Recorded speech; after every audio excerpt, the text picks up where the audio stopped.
నేను ఒక నిర్మాతగా దారుణంగా నష్టపోయి కోట్ల రూపాయలు అప్పు ఉంటే ఆ రోజు నాకు నిలబడిన వ్యక్తి మా తమ్ముడు పవన్ కళ్యాణ్ గారు.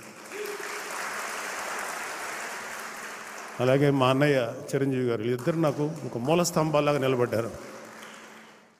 సో వాళ్ళు ఇచ్చినటువంటి లైఫ్ నాకు ఇది. సో ఈ జీవితాన్ని వాళ్ళ యొక్క ఆశయం కోసం, వాళ్ళ కోరిక కోసం నాకు చేతనైనంత వరకు వాళ్ళకి సేవ చేస్తాను. నాకంటూ రాజకీయాల్లో ఎటువంటి ఆశలు లేవు, ఎటువంటి పదవికాంక్ష లేదు. ఈ పార్టీకి అంటే నేను ఒకటి నేర్చుకున్నాను లైఫ్లో.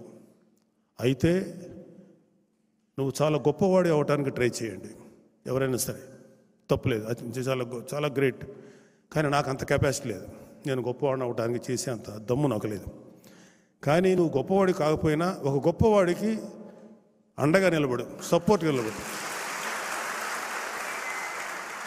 మన నాయకుడు పవన్ కళ్యాణ్ గారు ఇలాంటివి కోకొలలు చూస్తుంటారు. అందుకని ఆయన మనసు కరిగి ఆయనకు ఏదైనా చేయాలన్న ఆలోచన వచ్చినప్పుడు ఆయన ఆలోచన నుంచి వచ్చినటువంటి ఈ గొప్ప కార్యక్రమమే